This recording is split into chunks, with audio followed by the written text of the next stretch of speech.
Next बात करते हैं इक्विवेलेंस मैट्रिक्स के बारे में। ठीक है, तो देखो रैंक ऑफ मैट्रिक्स के क्वेश्चन के टाइम हमने बहुत बार इक्विवेलेंस वर्ड यूज किया है।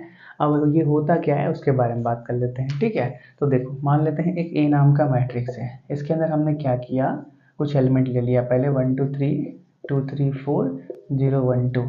अब हम क्या करते हैं, यहाँ पे कितने रो हैं, 3 रो हैं, 1 2 3। अगर हम क्या करें, रो 1 को रो 2 से एक्सचेंज कर दे तो क्या होगा, सबका पोजीशन चेंज हो जाएगा। 2 3 4 यहाँ हो जाएगा, 1 2 3 यहाँ हो जाएगा, 0 1 2 यहाँ हो जाने वाला है। ठीक है, तो ये जो नया मैट्रिक्स मिला इसको हम कोई बी से डिनोट कर देते हैं। ठीक है, तो ये नया मैट्रिक्स कैसे मिला, इस ए मैट्रिक्स के अंदर कुछ एलिमेंट्री ट्रांसफॉर्मेशन करके, ए मैट्रिक्स के अंदर हमने कुछ एलिमेंट्री ट्रांसफॉर्मेशन किया तो एक नया मैट्रिक्स मिला जिसको हमने बी से डिनोट किया। ठीक है, तो देखो यार ये नया मैट्रिक्स है और ये क्या ओरिजिनल मैट्रिक्स है। तो जब भी ओरिजिनल मैट्रिक्स के अंदर कुछ एलिमेंट्री ट्रांसफॉर्मेशन करके एक नया मैट्रिक्स मिलता है तो नया और पुराना मैट्रिक्स का एक दूसरे के इक्विवेलेंट हो जाते हैं। क्या हो जाते हैं, इक्विवेलेंट हो जाते हैं। ठीक है, इसको हम ऐसे लिखते हैं, A is equivalent to B. Equivalent मतलब क्या, उनका साइज सेम है। मैट्रिक्स की बात चल रही है तो मैट्रिक्स के सिचुएशन में इतना समझ लो कि मैट्रिक्स के केस में इक्विवेलेंट का मतलब क्या, उनका साइज सेम है और उनका रैंक भी सेम आना चाहिए, रैंक भी सेम आना चाहिए, ये इंपॉर्टेंट कंडीशन है। इक्विवेलेंट का मैट्रिक्स के केस में अगर कोई भी दो मैट्रिक्स है वो इक्विवेलेंट है मतलब क्या, उनका ऑर्डर और उनका रैंक क्या होगा, सेम होगा। ये बात क्लियर है।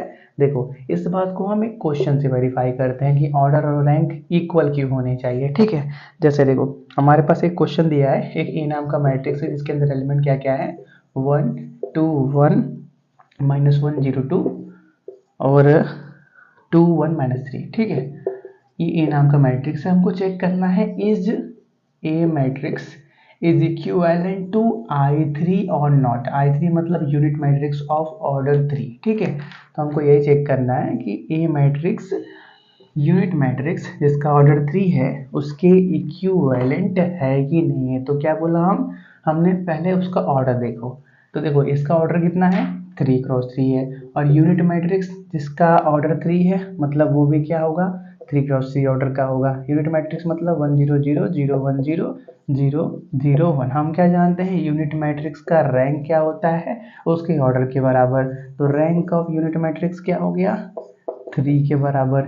अब यहाँ पे इसका रैंक निकालते हैं, तो पहले इसको डिटर्मिनेंट के अंदर पुट करो, तो 1 -1 2 2 0 1 1 2 -3 ये हो गया। अब क्या करो, इसका डिटर्मिनेंट निकालो। ठीक है, 1 को बाहर कर लिया, ये 0 -2 को बाहर कर लिया, यहाँ पे ये 3 हो गया, माइनस के 4 हो गया, प्लस के 1 को बाहर कर लिया, ये क्या हो गया, -1 हो गया और वो 0 हो गया। ठीक है, तो कितना मिला हमारे पास, -2 और यहाँ पे क्या हो गया, माइनस माइनस प्लस 2 और यहाँ पे -1 मतलब क्या, -1 मिलने वाला है। कुछ भी मिला वो 0 के बराबर नहीं है। अब -1 मिला है मतलब ये जो मैट्रिक्स है वो कैसा है, नॉन सिंगुलर मैट्रिक्स है। ये मैट्रिक्स जिसका ऑर्डर 3 × 3 है नॉन सिंगुलर मैट्रिक्स है। और हम जानते ही हैं डिटर्मिनेंट रूल के अंदर जिस भी ऑर्डर के लिए डिटर्मिनेंट का वैल्यू 0 के बराबर नहीं होता वही ऑर्डर क्या बन जाता है, रैंक बन जाता है। तो इसका भी रैंक क्या आया, 3 आया। तो हम क्या बोलेंगे, since A is a non singular matrix को लिखना पड़ेगा, since A is a non-singular matrix, therefore rank of A equal to 3. Also two matrices are said to be equivalent, are said to be equivalent if their size बोलो या order बोलो, ठीक है, their order and rank are same, rank are same. ठीक है, तो यहाँ पे देखो I3 और A को देखो, ऑर्डर भी 3 × 3 है, रैंक भी 3 × 3 है, तो हम क्या बोलेंगे, therefore A is equivalent to, नीचे दिख रहा है ना, कट गया थोड़ा सा, कोई बात नहीं, यहाँ पे देखो लास्ट में लिख देना, therefore A is equivalent to I3। ठीक है, यहाँ पे वही स्टेटमेंट लिखा हुआ है, since A is a non singular matrix therefore rank of A equal to 3। Also two matrices A matrix और I matrix are said to be equal if their order and rank are same, therefore A matrix is equivalent to I3, ठीक है। चलो अब देखो यार, हमने class 11th 12th के अंदर इक्विवेलेंस का मतलब सीख रखा है, लेकिन सेट के फॉर्म में सीख रखा है कि कोई भी सेट है वो इक्विवेलेंस तभी होता है जब वो रिफ्लेक्स, इसको नोट करो, वो रिफ्लेक्सिव का भी कंडीशन सेटिस्फाई करे, सिमेट्रिक का भी, ट्रांजिटिव का भी। तो अगर मैट्रिक्स के अंदर इक्विवेलेंस वर्ड यूज हुआ है तो मैट्रिक्स को भी रिफ्लेक्सिविटी या सिंपली रिफ्लेक्सिव बोलो, सिमेट्रिक और ट्रांजिटिव का कंडीशन सेटिस्फाई करना होगा, ठीक है। तो थोड़ी सी उसके बारे में बात कर लेते हैं, ठीक है। चलो, तो इक्विवेलेंस का पहला कंडीशन क्या होता है, जिस भी मैट्रिक्स की आप बात कर रहे हो वो कैसा होना चाहिए, रिफ्लेक्सिव होना चाहिए, रिफ्लेक्सिव होना चाहिए, ठीक है। तो मान लेते हैं एक ए नाम का मैट्रिक्स है, छोटा सा 2x2 कर लेते हैं, इजी होगा कैलकुलेशन में, ठीक है। 1 2 2 और 9 ले लो, ठीक है।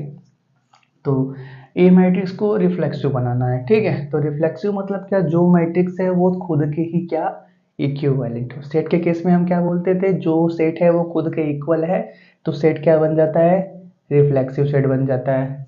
तो यहाँ पे क्या है, ए है तो ए खुद के ही इक्वल बनना चाहिए, लेकिन ए के अंदर हमको क्या एक एलिमेंट्री ट्रांसफॉर्मेशन करना पड़ेगा, क्योंकि हमने सीख रखा है कि कोई भी एक ए मैट्रिक्स है उसके अंदर कुछ हम एलिमेंट्री ट्रांसफॉर्मेशन करते हैं, उसके बाद एक जो नया मैट्रिक्स बी बनता है, अगर उसका ऑर्डर और रैंक ए मैट्रिक्स के बराबर है तो ए और बी इक्विवेलेंट कहे जाते हैं।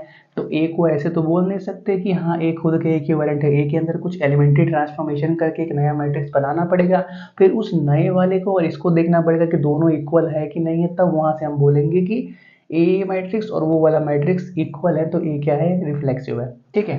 तो देखो करते क्या है, जो हमारे पास ए मैट्रिक्स है उसके अंदर जो रो 1 है उसके अंदर 1 से मल्टीप्लाई कर देते हैं, 1 से मल्टीप्लाई कर देते हैं, ठीक है। तो देखो यार, हम इसको ऐसे लिखते हैं, रो 1 गोज टू के टाइम्स ऑफ रो 1, के का वैल्यू क्या हो गया, 1 के बराबर हो गया। तो अगर हम ऐसा करेंगे भी तो जो एक नया मैट्रिक्स मिलेगा वो कितने के बराबर मिलेगा, 1 2 2 9 के बराबर। मतलब उसको अगर हम बी के इक्वल भी लिखते हैं, लेकिन अगर हम उसको बी के बराबर भी लिखें लेकिन बी और ए बराबर है तो इसको बी लिखो या ए लिखो कोई मतलब फर्क नहीं पड़ने वाला है, ठीक है। तो हम क्या बोलेंगे, देयरफॉर इज रिफ्लेक्सिव, ए कैसा है, रिफ्लेक्सिव है, ठीक है। अब नेक्स्ट कंडीशन क्या होती है, सिमेट्रिक की, सिमेट्रिक की, ठीक है। तो सिमेट्रिक का सिंपल सा है यार, अगर ए बी की तरह दिख रहा है तो बी को ए की तरह दिखना पड़ेगा, ठीक है। तो देखो एक ए मैट्रिक्स है और एक बी मैट्रिक्स मान लेते हैं, हमारे पास कुछ 7 6 5 4 है, कुछ भी ले लो, ठीक है। तो सिंपल सा है यार, अगर if A equal to B है, मतलब ए का ऑर्डर और रैंक बी के बराबर है, चेक भी कर लिया जाए, इसका कितना हुआ हमारे पास रैंक 9 4, 0 के बराबर नहीं आ रहा है मतलब रैंक 2 हो जाएगा, इसका भी 28, हाँ इसका भी रैंक 2 होगा, ऑर्डर भी बराबर है। तो अगर यहाँ पे क्या दिख रहा है, ए बी के इक्विवेलेंट है, देयरफॉर बी क्या होगा, ए के इक्विवेलेंट होगा, सिंपल सी बात। नेक्स्ट क्या होता है हमारे पास, ट्रांजिटिव का, ट्रांजिटिव का, ठीक है। तो उसके लिए हम क्या जानते हैं, 3 हमारे पास मैट्रिक्स चाहिए, तो मान लेते हैं सी मैट्रिक्स है 0 1 2 3। तो यहाँ पे भी वही है कि if A is equivalent to, sorry, A is equivalent to B, B is equivalent to C, equivalent to C, then A is equivalent to C।